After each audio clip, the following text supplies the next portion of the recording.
পারস্য সম্রাট উর্দুসের রাগে ফেটে পড়ছিল। হরমুজের প্রতি ছিল তার যত রাগ। হরমুজ সাহায্য চেয়ে পাঠিয়েছিল, কিন্তু সাহায্য প্রেরণের পর অনেকদিন হলেও রণাঙ্গনের অবস্থা সম্বন্ধে তাকে কিছুই জানানো হয় না।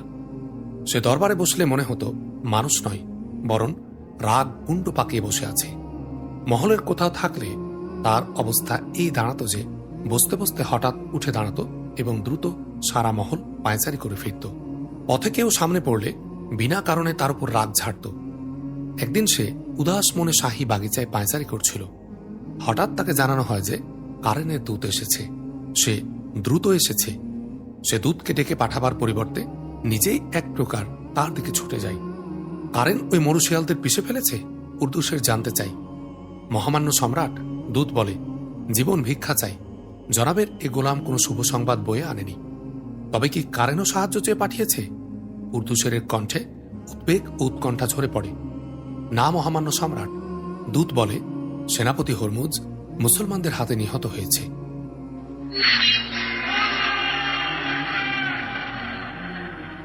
নিহত হয়েছে? উর্দুসের রাজ্যের বিস্ময় চোখে মুখে টেনে জিজ্ঞাসা করে, কি হরমুজও মারা যেতে পারে? না না, এটা ভুল সংবাদ, এটা নির্জলা মিথ্যা। এরপর সে গর্জে উঠে দূতকে জিজ্ঞাসা করে, তোমাকে এ সংবাদ কে দিয়েছে? সেনাপতি কারেন। দূত বলে, আমাদের দু কমান্ডার কুব্বাজ এবং আনুসাজান পিছপা হয়ে ফিরে আসছিল। প্রাণে বেঁচে যাওয়া সৈন্যরাও একজন দুজন করে তাদের পিছু পিছু আসছিল। মা কাল দরিয়ার কূলে তাদের সাথে আমাদের সাক্ষাৎ হয়। তারাই জানায় যে হরমুজ মুসলমানদের মল্লযুদ্ধ লড়ার আহ্বান জানালে তাদের সেনাপতি খালিদ বিন ওয়ালিদ আমাদের সেনাপতির মোকাবিলায় আসে। সেনাপতি হরমুজ তার দেহরক্ষীদের আশেপাশে লুকিয়ে রেখেছিলেন।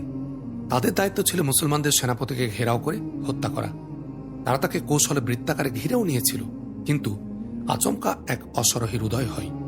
তার এক হাতে বর্শা আর অপর হাতে তরবারি ছিল। চোখের পলকে ওই অশ্বারোহী হরমুজের দেহরক্ষীদের ৬-৭ জনকে খতম করে দেয়। ঠিক এ সময় মুসলমানদের সেনাপতি হরমুজকে কাবু করে জমিনে আছড়ে ফেলে এবং খঞ্জর দ্বারা তাকে হত্যা করে। উর্দুসেরের মাথা নিচু হয়ে যায়।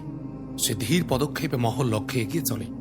সে মহলে পৌঁছে এমনভাবে দেয়াল আঁকড়ে ধরে যেন কোনো কিছুর সাথে ধাক্কা খেয়ে ঘুরে পড়া থেকে বাঁচতে দেয়ালের আশ্রয় নিয়েছে। সে নিজ কক্ষে দেয়ালে ভর দিয়ে দিয়ে পৌঁছে একটু পর মহলে রীতিমতো হুলস্থুল পড়ে যায়। শাহী ডাক্তার দৌড়ে আসে। অজ্ঞাত রোগে উর্দুসের হঠাৎ আক্রান্ত হয়ে পড়ে। এটা ছিল আঘাতের ফল। পারস্য সম্রাট পরাজয়ের সাথে পরিচিত ছিল না। প্রথমবারের মতো তারা মার খায় প্রমুখদের হাতে এবং রাজ্যের কিছু অংশ তাদের হাতছাড়া হয়ে যায়। আর এবার তারা মার খায় এমন লোকদের হাতে উর্দুসের যাদেরকে মানুষ বলে মনে করত না। উর্দুসের জন্য এ আঘাত সাধারণ ছিল না। কারেন বিন করায়নুস তখনও মা কাল দরিয়ার কিনারে ছাউনি ফেলেছিল। সে এতদিন পর্যন্ত এখানে এজন্য অবস্থান করতে থাকে যে হরমুজের বাহিনীর পলায়ন পর কমান্ডার এবং সিপাহীরা তখনও আসছিল। কারেন তাদেরকে নিজ বাহিনীতে সামিল করছিল। হরমুজের দুই সেনাপতি কুব্বাজ এবং আনুসাজান কারেনের সাথেই ছিল। সে পরাজয়ের কঠিন প্রতিশোধ নিতে দৃঢ় প্রতিজ্ঞ ছিল। তাদের মন্তব্যে কারেন সামনে অগ্রসর হওয়ার ব্যাপারে সতর্ক হয়ে গিয়েছিল। অবস্থানের দিনগুলোতে কারেনের গোয়েন্দারা তাকে মুসলমানদের গতিবিধি ও উদ্দেশ্য সম্পর্কে রীতিমতো অবগত করতে থাকে। গোয়েন্দা তথ্য মোতাবেক সে নিশ্চিত হয়ে যায় যে মুসলমানরা যুদ্ধ জয় করেই ফিরে যাবে না, বরং সম্মুখে অগ্রসর হচ্ছে। হযরত খালিদ রাদিয়াল্লাহু আনহু জঙ্গে সালাসিল জয়ের পর কাজিমা উবলা সহ ছোট ছোট এলাকাগুলোর প্রশাসনিক ব্যবস্থাদি নিজ হাতে নিয়ে নেন। যখন তিনি সর্বপ্রথম ওই এলাকায় পৌঁছান, তখন অত্র এলাকার মুসলমানরা আনন্দে চিৎকার করে করে হযরত খালিদ জিন্দাবাদ, ইসলাম জিন্দাবাদ, খিলাফত জিন্দাবাদ এর স্লোগান দিতে থাকে। এলাকাটি সবুজ শ্যামল এবং বড়ই আকর্ষণীয় ছিল। মহিলারা হযরত খালিদ রাদিয়াল্লাহু আনহু এবং তার দেহরক্ষীদের পথে ফুল বিছিয়ে দিত। এই এলাকার মুসলমানরা এক লম্বা সময়ের পর ইরানিদের অত্যাচার এবং গোলামি থেকে মুক্তি পায়। জনাব খালিদ, আপনি আমাদের ইজ্জতের প্রতিশোধ নেবেন। হযরত খালিদ রাদিয়াল্লাহু আনহুর লক্ষ্যে কয়েক নারীর কণ্ঠ ছুটে আসে। আমাদের যুবতী কন্যাদের রক্তের প্রতিশোধ, প্রতিশোধ, প্রতিশোধ, প্রতিশোধ চাই। এটা এক আওয়াজ এবং আবেদন ছিল। হযরত খালিদ রাদিয়াল্লাহু আনহু এই আওয়াজের মধ্য দিয়ে অতিবাহিত হতে থাকেন। আমরা ফিরে যেতে আসিনি। হযরত খালিদ রাদিয়াল্লাহু আনহু মুসলমানদের উদ্দেশ্যে বলেন, আমরা প্রতিশোধ নিতে এসেছি। মুসলমানদের একটি প্রতিনিধি দল হযরত খালিদ রাদিয়াল্লাহু আনহুকে আগাম সতর্ক করে দেয় যে তিনি যেন এ এলাকার অমুসলিমদের উপর ভরসা না রাখেন। এরা সবাই ইরানীদের সাহায্যকারী। প্রতিনিধি দল হযরত খালিদ রাদিয়াল্লাহু আনহুকে জানায়, অগ্নিপূজকরা সর্বদা আমাদের স্বার্থের বিরুদ্ধে গুপ্তচর বৃত্তি করেছে। আমাদের ছেলেরা ইরানীদের কোনো চৌকিতে গেরিলা হামলা চালালে অগ্নিপূজকরা গোয়েন্দাগিরি করে তাদের ধরিয়ে দিত। সকল ইহুদি এবং খ্রিস্টানদের গ্রেফতার করো। হযরত খালিদ রাদিয়াল্লাহু আনহু নির্দেশ দেন, আর মুসলমানদের মধ্য হতে যারা ইসলামী বাহিনীতে যোগ দিতে ইচ্ছুক তারা চলে আসতে পারো। তারা ইতোপূর্বে মুসান্না বিন হারেসার সাথে চলে গেছে। হযরত খালিদ রাদিয়াল্লাহু আনহু জবাব পান। তৎক্ষণাৎ অগ্নি পূজারী সহ অন্যান্য ধর্মাবলম্বীদের ধরপাকড় শুরু হয়ে যায়। তাদের মধ্য হতে কেবল তাদেরকেই যুদ্ধবন্দী করা হয় যাদের ব্যাপারে এ সাক্ষ্য প্রমাণ পাওয়া গিয়েছিল যে তারা মুসলমানদের বিরুদ্ধে যুদ্ধে ভূমিকা নিয়েছিল অথবা গুপ্তচর বৃত্তি করেছিল। শান্তি এবং স্থিতিশীলতা প্রতিষ্ঠায় কিছু লোক কাজিমায় রেখে হযরত খালিদ রাদিয়াল্লাহু আনহু সামনে এগিয়ে যান। এবার তার চলায় তেমন গতি ছিল না, কারণ যে কোনো স্থানে ইরানীদের মুখোমুখি হওয়ার সম্ভাবনা ছিল। অত্র এলাকার কিছু লোককে গোয়েন্দা হিসাবে নিয়োগ দিয়ে হযরত খালিদ রাদিয়াল্লাহু আনহু তাদেরকে সম্মুখে এবং ডানে বামে পাঠিয়ে দিয়েছিলেন। হযরত মুসান্না দুর্বার গতিতে সামনে অগ্রসর হতে থাকেন। তিনি মাকাল দরিয়া পার হতে চান, কিন্তু দূর হতে ইরানীদের ছাউনি তার চোখে পড়ে। ছাউনি বলে দেয় তারা সংখ্যায় অনেক ছিল। হযরত মুসান্নার কাছে ১৫০০ থেকে কিছু বেশি সৈন্য ছিল। মুসলিমেও এ সৈন্য নিয়ে এক বিশাল বাহিনীর সাথে সংঘর্ষে লিপ্ত হওয়া সম্ভব ছিল না। আমাদের এখান থেকেই পিছু হটা উচিত, মুসান্নার এক সাথী বলে। ইরানি এ বাহিনী আমাদেরকে সহজেই তাদের ঘেরায় নিয়ে হত্যা করতে পারে। একটু বোঝার চেষ্টা করো। হযরত মুসান্না বলেন, আমরা পিছু হটে গেলে ইরানীদের সাহস বেড়ে যাবে। আমাদের সেনাধ্যক্ষ বলেছিলেন, ইরানীদের অন্তর থেকে আমাদের ভীতি শেষ হওয়ার পূর্বে আমরা তাদের উপর আক্রমণ করে যাব। যে ভীতি তাদের মাঝে ছড়িয়ে গেছে তা বিদ্যমান রাখতে হবে আমাদের। আমরা অগ্নিপূজক ফৌজকে এটা বোঝাতে চেষ্টা করব যে এটা আমাদের অগ্রবর্তী বাহিনী মাত্র। অবশ্য আমরা লড়াইয়ের জন্য প্রস্তুত থাকব। যদি তাদের সাথে যুদ্ধ বেঁধে যায় তবে ওই প্রক্রিয়ায় লড়ব যা এক যুগ ধরে লড়ে আসছিলাম, আর তা হল সামনাসামনি আক্রমণ না করে হঠাৎ আক্রমণ করে আবার উধাও হয়ে যাওয়া। তোমরা এভাবে লড়াই করতে পারবে তো? এরপর মুসান্না এক অশ্বারোহীকে ডাক দেন এবং বলেন, ঘোড়া ছুটিয়ে দাও। সেনাপতি হযরত খালিদ রাদিয়াল্লাহু আনহু কাজিমা বা উবলার কোন স্থানে আছেন। তাকে বলবে মাকালের কূলে এক ইরানি বাহিনী ছাউনি ফেলে আছে। তাকে জানাবে যে আমি ওই বাহিনীকে আগে যেতে দেব না, সেখানে আপনার পৌঁছানো একান্ত জরুরি। হযরত খালিদ রাদিয়াল্লাহু আনহু ইতোমধ্যে কাজিমা ছেড়ে গিয়েছিলেন। ঘোড়া, উট এবং সৈন্যদের আহারাদির কোনো কমতি ছিল না। অত্র এলাকার মুসলমানরা সব কিছুর ব্যবস্থা করে দিয়েছিল। হযরত খালিদ রাদিয়াল্লাহু আনহুর পথ কিছুটা ভিন্ন দিকে মোড় নিয়েছিল। তিনি উবলার কিছু দূরে এক ভগ্ন প্রাসাদের পার্শ্ব অতিক্রম করছিলেন। সামনের দিক হতে অশ্বারোহী দ্রুত বেগে ছুটে আসছিল। হযরত খালিদ রাদিয়াল্লাহু আনহু তার দু দেহরক্ষীকে বলেন, সামনে এগিয়ে গিয়ে দেখো এ অশ্বারোহী কে। দেহরক্ষী ঘোড়া ছুটিয়ে দেয় এবং আগত অশ্বারোহীকে পথেই পেয়ে যায়। আগন্তুক ঘোড়া থামায় না। দেহরক্ষীদ্বয় নিজ নিজ ঘোড়া তার ঘোড়ার দুপাশে আনে এবং তার সাথে চলতে থাকে। মুসান্না বিন হারেসার পয়গাম নিয়ে এসেছে। দূর থেকে এক মুহাফিজ বলে, পারস্যের এক তেজোদ্দাম বাহিনী মাকালের কিনারে ছাউনি ফেলে আছে। মুসান্নার দূত হযরত খালিদ রাদিয়াল্লাহু আনহুর নিকটে এসে থামতে থামতে বলে, সঠিক সংখ্যা বলতে পারবো না, তবে আপনার এবং মুসান্নার সম্মিলিত বাহিনীর থেকে ৭-৮ গুণ বেশি হবে। ইরানীদের পলায়নপর সৈন্যরাও তাদের সাথে আছে। মুসান্না এখন কোথায়? হযরত খালিদ রাদিয়াল্লাহু আনহু জানতে চান। ইরানীদের সামনে। দূত বলে, মুসান্না নির্দেশ দিয়েছেন যে কোনো সৈন্য পিছু না হটে। আমরা ইরানীদের এটা বোঝাতে চেষ্টা করব যে আমরা সম্মিলিত বাহিনীর অগ্রবর্তী দল মাত্র। মুসান্না আপনাকে জলদি পৌঁছাতে অনুরোধ করেছেন। হযরত খালিদ রাদিয়াল্লাহু আনহু সৈন্যদের চলার গতি দ্রুততর করেন এবং ওই দিকে চলতে থাকেন যেদিকে মুসান্না বিন হারেসা অবস্থান করছেন। হযরত খালিদ রাদিয়াল্লাহু আনহুর সৈন্যরা মুসান্নার সৈন্যদের সাথে গিয়ে মিলিত হন। হযরত খালিদ রাদিয়াল্লাহু আনহু সর্বাগ্রে শত্রুর গতিবিধি এবং তাদের সম্পর্কে প্রয়োজনীয় তথ্যাদি সংগ্রহ করেন। তিনি মুসান্নার সাথে এক উঁচু স্থানে দাঁড়িয়েছিলেন। শত্রুদের যুদ্ধ প্রস্তুতি সমাপ্তি পর্যায়ে ছিল। ইরানিরা আমাদেরকে সম্মুখ যুদ্ধে লড়াতে চায়। হযরত খালিদ রাদিয়াল্লাহু আনহু মুসান্নাকে বলেন, দেখছো ইবনে হারেসা, তারা দরিয়া নিজেদের পশ্চাতে রেখেছে। ইরানিরা কেবল সম্মুখ যুদ্ধই করতে পারে। মুসান্না বলেন, আমরা তাদের এক বন্দী থেকে জানতে পেরেছি যে তাদের দুই সেনাপতি, যাদের বিরুদ্ধে আমরা লড়েছি, জীবিত পিছু হটে আসে। একজনের নাম কুব্বাজ আর অপরজনের নাম আরুসাজান। তারা এ নয়া সালারকে বলে দেবে নিশ্চয় যে আমাদের যুদ্ধের কৌশল ও ভং কেমন। এজন্য তারা পশ্চাৎভাগকে আমাদের থেকে হেফাজত করতে পিছনে দরিয়া রেখেছে। বেশি চিন্তা করবেন না জনাব খালিদ, আমি তাদের বিরুদ্ধে জমিন ফুঁড়েও লড়েছি। আল্লাহ তোমার প্রতি রহম করুক ইবনে হারেসা। হযরত খালিদ রাদিয়াল্লাহু আনহু বলেন, আল্লাহ নিশ্চয় তোমার সাথে আছেন। আমি এটাও ভেবে দেখলাম যে দরিয়া পাড়ি দেয়া আমাদের পক্ষে সম্ভব নয়। আল্লাহকে স্মরণ করুন জনাব খালিদ। মুসান্না বলেন, আমি আশাবাদী যে আমরা তাদের সৈন্য সারি এভাবে বিধ্বস্ত করে দিতে সক্ষম হব যে তাদের পাশ কেটে সামনে এগিয়ে যাওয়া এবং পশ্চাৎ হতে তাদের উপর ঝাঁপিয়ে পড়ার সুযোগ আমাদের ঘটবে। আমার সৈন্যরা ঠায় দাঁড়িয়ে লড়ে না, ঘুরে ফিরে লড়াই করে। তাদেরকে আগে ঠেলে পাঠানোর প্রয়োজন হবে না। তাদেরকে পিছিয়ে ফিরিয়ে আনায় মূল সমস্যা হিসেবে দেখা দিতে পারে, কারণ তারা ইরানিদের দেখলেই তেলে বেগুনে জ্বলে যায়। ইরানিদের হাতে তারা অনেক জর্জরিত হয়েছে। আপনি জানেন না তারা কেমন দাসত্বের জিঞ্জিরে আবদ্ধ ছিল। ইরানিরা তাদেরকে মানুষ হিসাবে ন্যূনতম অধিকারটুকুও প্রদান করত না। মানবাধিকার থেকে তারা ছিল সম্পূর্ণ বঞ্চিত। জরথুস্ত্রের যে আগুনে পূজা করে আমরা সে আগুন নিভিয়ে দেব ইবনে হারেসা। হযরত খালিদ রাদিয়াল্লাহু আনহু বলেন, একসময় তারা নিজেরাই স্বীকার করতে বাধ্য হবে যে ইবাদতের উপযুক্ত একমাত্র আল্লাহ পাক। এসো, আমি বেশিক্ষণ অপেক্ষা করতে চাই না। তারা যেভাবে চুপচাপ আছে তাতে প্রতীয়মান হয় যে তারা যথেষ্ট সতর্ক এবং তাদের উপর আমাদের গভীর প্রভাব পড়েছে। তুমি নিজ সৈন্যদের সাথে মধ্যম বাহিনীতে থাকবে।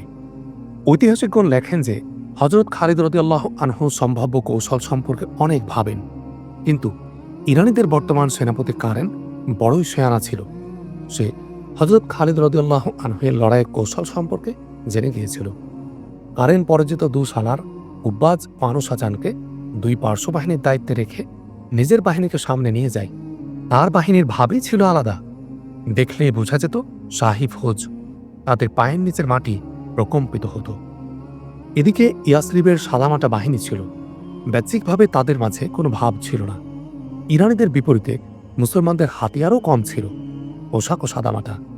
ইরানিদের মোকাবিলায় তাদের সংখ্যা ছিল নিতান্তই কম। হযরত খালিদ রাদিয়াল্লাহু আনহু স্বীয় বাহিনীকে এগিয়ে যাবার নির্দেশ দিলে হাজারো পায়ের উত্থান পতন এবং ঘোড়ার ঘণ্টাধ্বনির সাথে সাথে কালেমায়ে তাইয়্যিবার গুরুগম্ভীর আওয়াজ এক ভিন্ন প্রভাব সৃষ্টি করছিল। মুসলমানরা ক্লান্ত, অবসন্ন। পক্ষান্তরে ইরানে ছিল সম্পূর্ণ তেজোদ্দাম। উভয় বাহিনীর মাঝে সামান্য দূরত্ব থাকতে হযরত খালিদ রাদিয়াল্লাহু আনহু তার বাহিনীকে থামতে বলেন। মুসান্না বিন হারেসা তার বাহিনী সহ হযরত খালিদ রাদিয়াল্লাহু আনহুয়ের পিছনে ছিলেন। ডান এবং বাম বাহিনীতে হযরত খালিদ রাদিয়াল্লাহু আনহুয়ের নিয়োগ করা দুই সালার হযরত আসিম ইবনে আমর এবং হযরত আদি ইবনে হাতিম ছিলেন। তৎকালীন সময়ের যুদ্ধ রীতি অনুযায়ী ইরান বাহিনীর সর্বাধিনায়ক কারেন সামনে এগিয়ে আসে এবং মল্লযুদ্ধ লড়তে মুসলমানদের আহ্বান করে। মদিনার কোনো উষ্টারোহী আমার মোকাবিলা করার হিম্মত রাখে? সে উভয় বাহিনীর মধ্যখানে এসে হুঙ্কার ছেড়ে বলে, আমার সামনে আসার আগে একটু চিন্তা করে নিও যে আমি ইরান সম্রাটের সেনাপতি। তোর মোকাবিলায় আমি আসছি। হযরত খালিদ রাদিয়াল্লাহু আনহু ঘোড়া সামনে এনে হুঙ্কার দিয়ে বলেন, কারেন আয় এবং তোদের সেনাপতি হরমুজের কতলের প্রতিশোধ নে। আমিই তার হত্যাকারী।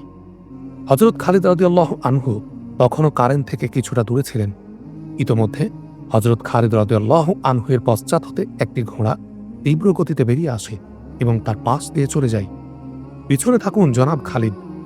বাতাসে ভেসে আসে অশ্বরোহীর আওয়াজ, অগ্নিপূজক এ শালার আমার শিকার। হযরত খালিদ রাদিয়াল্লাহু আনহু উড়ন্ত ঘোড়ার দিকে চেয়ে থাকেন। অশ্বরোহী ছিল মা কালবিন আয়েশা নামক এক মুসলমান। বীরত্বে এবং তরবারি চালনায় তার বড়ই দক্ষতা এবং নাম ডাক ছিল।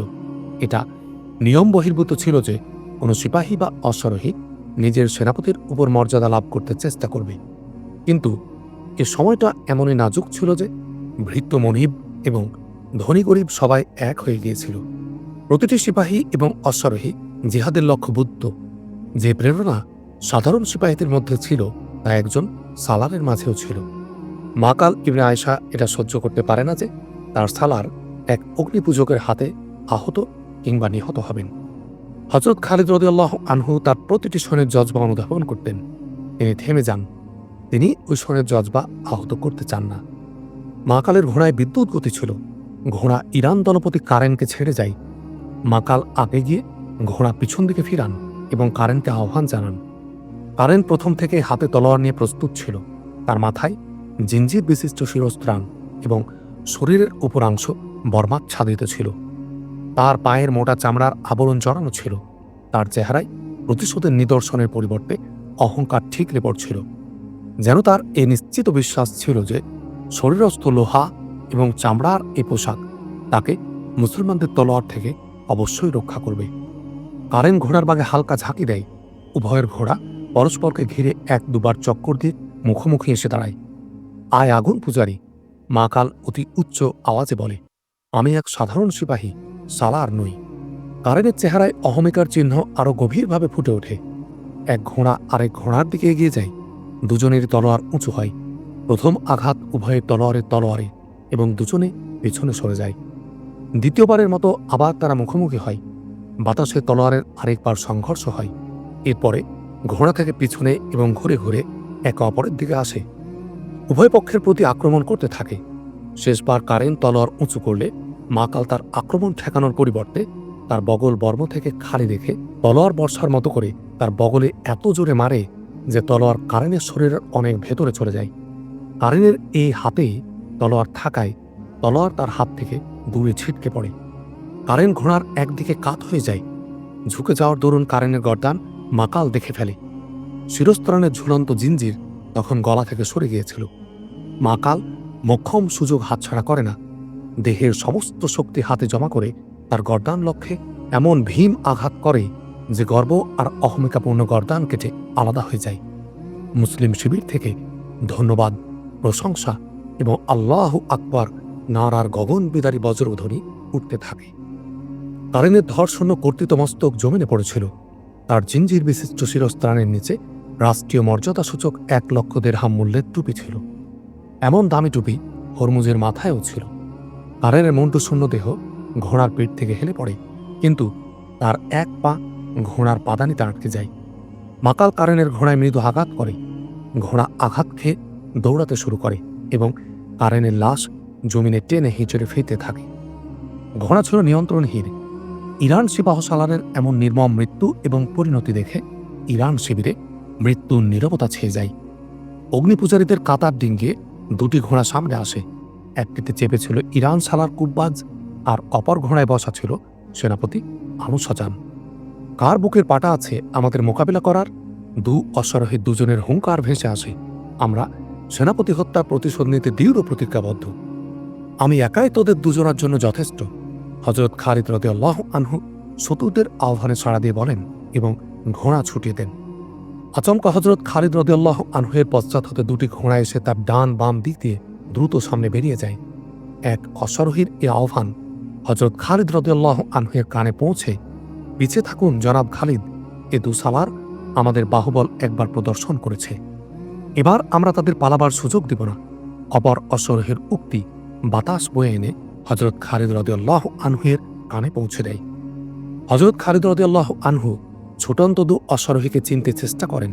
তারা ছিল তার ডান এবং বাম বাহিনীর কমান্ডার হযরত আসিম বিন আমর রাদিয়াল্লাহু আনহু এবং হযরত আদি ইবনে হাতেম রাদিয়াল্লাহু আনহু। তাদের পরনে সাধারণ পোশাক ছিল, কিন্তু তাদের প্রতিপক্ষের সারা দেহ লোহাবরণে আচ্ছাদিত ছিল। মুসলমানদের ভরসা ছিল আল্লাহর উপর, আর ইরানীদের আস্থা ছিল লোহাবরণের উপর। তাদের জানা ছিল না যে তরবারির আঘাত লৌহ ইস্পাত নয়, একমাত্র আকীদা, বিশ্বাস এবং চেতনা প্রতিহত করতে পারে। উভয় পক্ষের অভিজ্ঞ সেনাপতিরা এখন মল্লযুদ্ধের ময়দানে। সবাই তরবারি চালনায় সমান দক্ষ এবং প্রসিদ্ধ। তলোয়ারে তলোয়ারে তীব্র সংঘর্ষ চলে। প্রতিটি সংঘর্ষের পরে তীব্র আলোর ঝলকানি এবং স্ফুলিঙ্গ ওঠে। মুসলমানদের তলোয়ার ইরানিদের লোহার প্রাচীর ভেদ করতে অপারগ ছিল, ফলে তারা সতর্ক হয়ে আক্রমণ করত যেন তরবারি তাদের কোনো ক্ষতি করতে না পারে।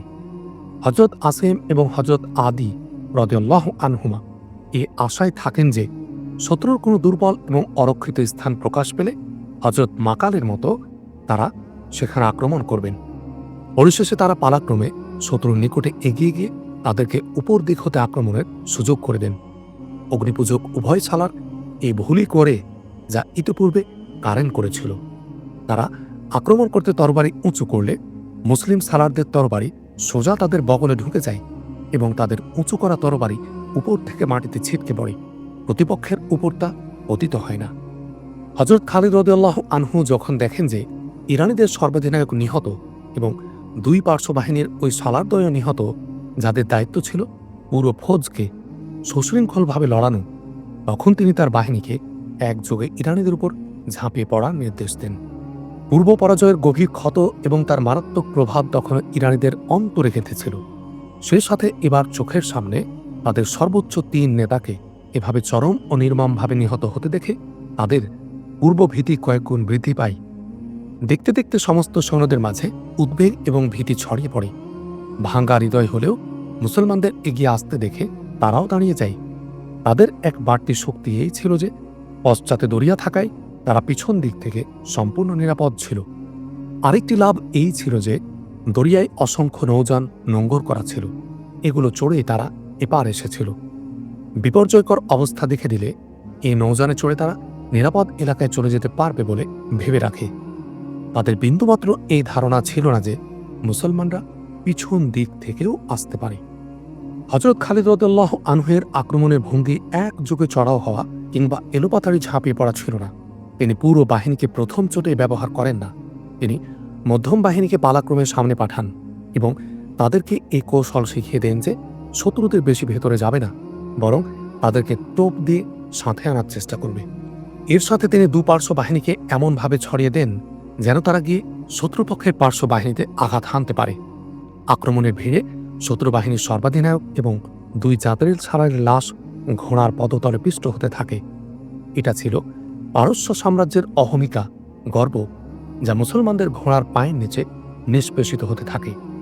এমনই পরিস্থিতিতে শত্রুদের উদ্যমে ভাটা পড়তে পারে, উদ্দীপনা সৃষ্টি হতে পারে। মুসলমানদের নারাধ্বনি এবং হুঙ্কার তাদের রীতিমতো দিশেহারা করে তুলেছিল। জরথুস্ত্রের অনুসারীরা আল্লাহকে মেনে নাও, হযরত মুহাম্মদ সাল্লাল্লাহু আলাইহি ওয়াসাল্লামের আশিকান ভক্তকুল আল্লাহু আকবার, আল্লাহু আকবার নারাধ্বনিতে রণাঙ্গন কাঁপছিল। মুসান্না বিন হারেসার সৈন্যদের প্রেরণা এবং আবেগ ছিল আরও তুঙ্গে। তাদের হুঙ্কার ছিল কিছুটা ভিন্ন কণ্ঠের। তোমাদের এককালের গোলামদের বাহুবল দেখো, আজ অড়াই গন্ডায় এতদিনে ছড়ানো রক্তের প্রতিশোধ নেব। ডেকে আনো উর্দু শেখকে, জরথুস্তকে ডাকো, কোথায় সে? মুসলমানদের একদিকে তীব্র আক্রমণ, অপরদিকে হৃদয় কাঁপানো এমনই তর্জন গর্জনে তাদের অবশিষ্ট শক্তিও নিস্তেজ হয়ে আসতে থাকে। হাতিয়ারের বোঝাও তাদের ক্লান্ত করে ফেলেছিল। তারা হাড়ে হাড়ে ক্লান্তি অনুভব করে। হযরত খালিদ রাদিয়াল্লাহু আনহু লড়াই করতে করতেই অনুধাবন করতে থাকেন যে ইরানিরা ক্রমে নিস্তেজ হয়ে যাচ্ছে। তারা যে ধারায় আক্রমণ প্রথম থেকে প্রতিহত করছিল, এখন তাদের মাঝে সে গতি আর নেই। হযরত খালিদ রাদিয়াল্লাহু আনহু তাদের এই দুর্বলতা লুফে নেন। দ্রুত এক দূত ডেকে পার্শ্ববাহিনীর কমান্ডার হযরত আসেম ও হযরত আদি রাদিয়াল্লাহু আনহুমা বরাবর এই নির্দেশ দিয়ে পাঠান যে নিজ নিজ বাহিনীকে আরও বাইরে এনে তারপর একযোগে শত্রুর পার্শ্ববাহিনীর উপর ঝাঁপিয়ে পড়ো। এর সাথে সাথে হযরত খালিদ রাদিয়াল্লাহু আনহুর মধ্যম বাহিনীর সংরক্ষিত দলকে শত্রুর মধ্যম বাহিনীর উপর হামলা করার নির্দেশ দেন, যারা ইতোপূর্বে উর্মিমালার মতো ছন্দময় ভঙ্গিতে আক্রমণ করছিল। তাদেরকে পিছনে সরিয়ে আনেন যেন তারা আবেগ উদ্বেলিত হয়ে দুর্বলতার এমন পর্যায়ে না পৌঁছে যায় যা সহ্য করা তাদের পক্ষে অসম্ভব হবে। ইরানিরা মুসলিম বাহিনীর নয়া তুফান সহ্য করতে পারে না। এরই মধ্যে তাদের প্রচুর প্রাণহানি হয়েছিল। তারা ছত্রভঙ্গ হয়ে যেতে থাকে। পিছনে থাকা ইরানিদেরকে মুসলমানরা দরিয়ার দিকে দৌড়ে যেতে দেখে। তারা এর কারণ উদ্ঘাটনে মনোযোগ দিলে দরিয়ার তীরে অসংখ্য নৌযান ভেড়ানো দেখতে পায়। নৌযান গুড়িয়ে দাও, এক মুসলমানের কণ্ঠ শোনা যায়। শত্রুরা পালাতে নৌযান সাথে নিয়ে এসেছে, আরেকটি কণ্ঠস্বর ওঠে। হযরত খালিদ রাদিয়াল্লাহু আনহু এ আওয়াজ শুনে ডান ও বাম দিকের বাহিনীর প্রতি এই নির্দেশ দিয়ে দূত পাঠান যে দ্রুত তাদেরকে শত্রুর পিছনে যেতে চেষ্টা করো এবং তাদের নৌযান ভেঙে দাও, সেগুলো কবজা করো। কবজা করতে পারলে তা মুসলিম বাহিনীর পার হওয়ার কাজে আসবে। এই নির্দেশ সালার এবং সালারের মুখে সমস্ত সৈন্যের কানে গিয়ে পৌঁছে তখন চতুর্দিকে একই আওয়াজ উঠতে থাকে যে নৌকার কাছে যাও, নৌকা অকেজো করে দাও, নৌযান কবজা করো। এই চতুর্মুখী আওয়াজ ইরানিদের বাহু ভেঙে দেয়। প্রাণ বাঁচানোর এই একটি পন্থাই ছিল যা মুসলমানদের চোখে পড়ে যায়। ইরানিরা এবার যুদ্ধ বন্ধ করে নদীমুখী হয়। কে কার আগে নৌযানে উঠবে এই প্রতিযোগিতা চলতে থাকে। তাদের অবস্থা ভয়ার্ত ভেড়ার পালের মতো ছিল, যারা ভয় পেয়ে একে অন্যের আড়ালে লুকাতে চেষ্টা করে। ইরানি সৈন্যরা নৌযানে উঠতে ঘোড়া ছেড়ে যায়, অথচ নৌযান এত বড় ছিল যে ঘোড়া সহ তারা তাতে উঠতে পারত। এ সময় মুসলমানদের হাতে অগ্নিপূজকদের গণহত্যা হতে থাকে। তারা নৌযানে উঠতে ভিড় করায়, দাঁড়িয়ে দাঁড়িয়ে মার খায়। যারা নৌযানে উঠতে এবং নৌযান কুল থেকে দরিয়া পানিতে নিয়ে যেতে পেরেছিল তাদের অধিকাংশই মুসলমানদের তীরের শিকার হয়। তারপরেও কিছু লোক ভাগ্যক্রমে বেঁচে পালিয়ে যেতে সক্ষম হয়েছিল। অধিকাংশ ঐতিহাসিকের অভিমত এই যুদ্ধে ৩০,০০০ ইরানি সৈন্য মারা যায়। আহতদের সংখ্যা কেউ উল্লেখ করেননি, তবে অনুমান করতে বেগ পেতে হয় না যে যেখানে মৃত্যুর সংখ্যা এত পরিমাণ সেখানে আহতের সংখ্যা এর থেকে বেশি না হলেও অন্তত কম হবে না। যার অর্থ এই ছিল যে পারস্য সম্রাট যে সমর শক্তি নিয়ে গর্ব করত তার সে গর্বের চূড়া সহসা ধসে পড়েছিল। মুসলমানদের হাতে দাফন হয়ে গেছিল তার দম্ভ। নিজেদেরকে অজেয় মনে করার ফানুস গিয়েছিল ফুটো হয়ে। বিশাল সৈন্য আর প্রচুর হাতিয়ার রসদ সবই মুসলমানদের জিহাদি প্রেরণার কাছে মুখ থুবড়ে পড়ে। যে মুসলমানদের তারা বর্বর বলে উড়িয়ে দিত, আজ তাদের হাতে ইরান সাম্রাজ্যের ভিত কেঁপে ওঠে। মহাকাল নদীর তীর বহুদূর পর্যন্ত রক্তরাঙ্গা ছিল। রণাঙ্গনের দৃশ্য ছিল বড়ই ভয়ঙ্কর। দৃষ্টি যতদূর যায় ততদূর শুধু লাশ, লাশ আর লাশ। ইতস্তত আহতদের ছটপট করতে দেখা যায়। আহত ঘোড়া এদিক ওদিক ছুটতে থাকে আর আহতদের পিষে মারতে থাকে। মুজাহিদরা আহত সাথী ও শহীদ ভাইদের লাশ উদ্ধার করছিল। রণাঙ্গন ঢাকা পড়েছিল তাজা রক্তের চাদরে। হযরত খালিদ রাদিয়াল্লাহু আনহু পার্শ্ববর্তী একটি উঁচু স্থানে দাঁড়িয়ে রণাঙ্গনের দৃশ্য দেখছিলেন। একদিক হতে এক অশ্বারোহী অশ্ব ছুটিয়ে আসেন। তিনি হযরত খালিদ রাদিয়াল্লাহু আনহুয়ের কাছে এসে ঘোড়া থামান। তিনি ছিলেন মুসান্না বিন হারেসা রাদিয়াল্লাহু আনহু। ঘোড়া হযরত খালিদ রাদিয়াল্লাহু আনহুয়ের ঘোড়ার পাশে নিয়ে হযরত মুসান্না ঘোড়ার উপর থেকে হযরত খালিদ রাদিয়াল্লাহু আনহুয়ের সাথে আলিঙ্গনাবদ্ধ হন। জনাব খালিদ, হযরত মুসান্না আবেগ ঝরা কণ্ঠে বলেন, আজ আমি মজলুম মুসলমানদের রক্তের প্রতিশোধ নিয়েছি। প্রতিশোধের এখানে শেষ নয় ইবনে হারেসা। হযরত খালিদ রাদিয়াল্লাহু আনহু স্বাভাবিকতার চেয়ে একটু গম্ভীর কণ্ঠে বলেন, কেবল তো শুরু, আমাদের আসল বিপদ এর পরে আসবে। তুমি তাদের নৌকার সংখ্যা দেখনি? তাদের নৌকা কত বিরাট এবং কত মজবুত। তাদের যুদ্ধাস্ত্র এবং রসদের কোনো কমতি নেই, অথচ আমরা স্বদেশ ছেড়ে কত দূরে। এখন আমাকে তাদের থেকে হাতিয়ার এবং রসদ ছিনিয়ে নিয়ে আমাদের প্রয়োজন মেটাতে হবে। এটা এত সহজ কাজ নয় ইবনে হারেসা, আর আমার পক্ষে এটাও সম্ভব নয় যে তাদের এত সব প্রাচুর্য এবং আমাদের অপ্রতুলতা দেখে ঘাবড়ে ফিরে যাব। আমরা কখনো ফিরে যাব না ইবনে ওয়ালিদ। হযরত মুসান্না অত্যন্ত দৃঢ় কণ্ঠে বলেন, কিসরার শীষ মহলে এক একটি ইট আমরা খুলে নেব। আমরা তাদের চোখে আঙ্গুল দিয়ে দেখিয়ে দেব যে তাদের মিথ্যা খোদার রাজত্ব বেশিদিন চলতে পারে না। সত্যের নির্মম কষাঘাতে মিথ্যার পতন অনিবার্য। হযরত খালিদ রাদিয়াল্লাহু আনহু সেনাপতিদের ডেকে পাঠান। তিনি এর পূর্বে গনিমতের মাল জমা করার নির্দেশ দিয়েছিলেন। আমাদের কঠিন সময় শুরু হয়েছে। হযরত খালিদ রাদিয়াল্লাহু আনহু উপস্থিত সেনাপতিদের উদ্দেশ্যে বলেন, আমরা বর্তমান শত্রুর ভূখণ্ডে দাঁড়িয়ে। এখানকার প্রতিটি বৃক্ষ, প্রতিটি পাথর এবং মাটির প্রতিটি অংশ পর্যন্ত আমাদের শত্রু। এখানকার লোকেরা আমাদের জন্য অপরিচিত। তাদের অন্তরে পারস্য সাম্রাজ্যের নীতি প্রবল। তারা উর্দুশকে ফেরাউন মনে করে। তাদের কথা বিশ্বাস করাতে বড়ই বেগ পেতে হবে যে এমন শক্তিও আছে যা পারস্য সাম্রাজ্যের ভিত ভেঙে দিয়েছে। প্রিয় বন্ধুরা, এখানকার লোকদের সাথে না নিয়ে আমরা এখানে এক কদমও সামনে বাড়াতে পারি না। আমরা কারো কাছে ভিক্ষার হাত পাতব না। আমরা তাদের ভালোবাসা দিয়ে আপন করে নিতে চেষ্টা করব। আমাদেরকে প্রকাশ্যভাবে কিংবা গোপনে ক্ষতি করতে চেষ্টা করছে, এ ব্যাপারে কারো উপর বিন্দুমাত্র সন্দেহ হলে আমরা তাকে বেঁচে থাকার অধিকার থেকে বঞ্চিত করব। আমরা কাউকে গোলাম বানাতে আসিনি এবং তাদেরকে অন্যের গোলামি এবং ভ্রান্ত আকিদা বিশ্বাস হতে উদ্ধার করতে এসেছি। যে সকল এলাকা আমাদের অধিকারে এসেছে তার নিয়ন্ত্রণ ও সুষ্ঠু ব্যবস্থাপনায় এখনই আমাদের মনোযোগী হতে হবে। বিজিত এলাকায় মুসলিম বসতিও আছে, নিশ্চিত তারা আমাদের সহায়তা করবে। কিন্তু বন্ধুগণ, কারো উপর শুধু এ কারণে আস্থা রাখা যাবে না যে সে মুসলমান, কারণ গোলামি এমন খারাপ জিনিস যা মানুষের প্রবৃত্তিকেই পাল্টে দেয়, হিতাহিত জ্ঞান হ্রাস করে। এখানকার লোকদের মাঝে আস্থা সৃষ্টি করে তাদের থেকে জেনে নিতে হবে যে তাদের মধ্যে বা এই এলাকায় ইরানিদের সমর্থক কে কে আছে। তাদের যাচাই করে স্তর নির্ধারণ করতে হবে। যার উপর সামান্য সন্দেহ হবে তাকে গ্রেফতার করতে হবে। যে সকল অমুসলিম আন্তরিকভাবে আমাদের সাহায্য করতে ইচ্ছুক তাদেরকে ইসলামের দাওয়াত দিতে হবে। আমি কয়েকটি শ্রেণীতে জনতাকে ভাগ করতে চাই। হযরত খালিদ রাদিয়াল্লাহু আনহু বিজিত এলাকার লোকদের প্রতি সবচেয়ে গুরুত্ব দেন। তিনি স্পষ্ট ভাষায় জানিয়ে দেন যে সকল অমুসলিম মুসলমানদের অনুগত হয়ে থাকবে তাদের থেকে ট্যাক্স উসুল করা হবে। বিনিময়ে মুসলমানরা তাদের নিরাপত্তা দেবে, তাদের মৌলিক চাহিদা পূরণ এবং জানমালের নিরাপত্তা দেয়া হবে। এই ঘোষণার পরপরই অনেক অমুসলিম মুসলমানদের আশ্রয়ে চলে আসে এবং হযরত খালিদ রাদিয়াল্লাহু আনহু এই এলাকা হতে কর ট্যাক্স উঠাতে একটি দল গঠন করেন। এ দলের নেতৃত্বে থাকে সাবিত বিন মুকরিন। আরেকটি অত্যাবশ্যকীয় টিম গঠন হয় গোয়েন্দা টিম নামে, কারণ এখন থেকে নিয়মিত এবং প্রশিক্ষিত গোয়েন্দা দলের প্রয়োজন আছে। হযরত খালিদ রাদিয়াল্লাহু আনহু গোয়েন্দা দল গঠন করে তাদেরকে ফোরাত নদীর ওপারে পাঠিয়ে দেন। তাদের কাজ ও দায়িত্ব বুঝিয়ে দেওয়া হয়। গনিমতের যে মাল সংগ্রহ করা হয় তা জঙ্গে সালাসিলের তুলনায় অনেক বেশি ছিল। হযরত খালিদ রাদিয়াল্লাহু আনহু সম্পূর্ণ গনিমত 5 ভাগে বিভক্ত করেন। 4 ভাগ সৈন্যদের মাঝে বন্টন করে দেন আর 1 ভাগ মদিনায় পাঠিয়ে দেন।